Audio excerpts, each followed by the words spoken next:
Chicago Bulls guard Zach Lavine continues to struggle with an injury to the third finger of his right hand. Let's take a look at the relevant anatomy.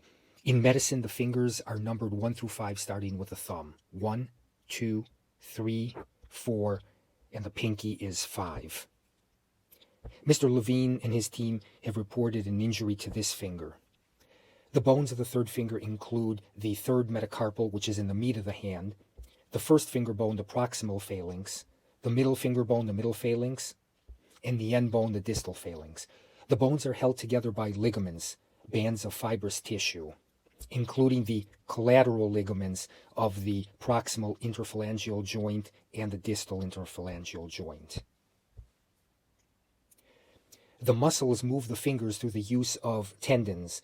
On the dorsal side, the back side of the hand, the extensor digitorum tendons, and on the palmar side, the flexor digitorum tendons.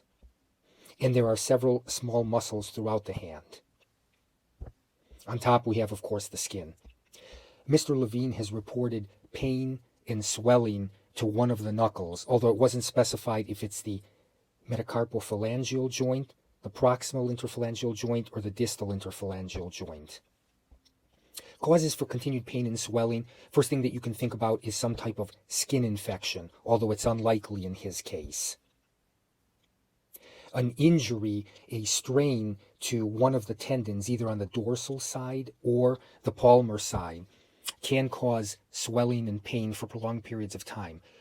A grade 1 injury would be a stretching of the tendon beyond its normal capacity. Grade 2 would be partial tearing of some of the fibers, and grade 3 would be a complete tear. Certainly an injury to one of the small muscles in the hand, such as a partial tear, can cause continued pain and swelling. A ligament sprain. A sprain is when a ligament has been stretched beyond its normal functional capacity. Grade 1, stretching with no tearing. Grade 2, tearing of some of the fibers. Grade 3, a complete tear. Another possibility that could account for continued swelling and pain would be some type of chip fracture of the bone of the hand. Certainly an athlete of his caliber has undergone X-rays and an MRI to elucidate a proper diagnosis.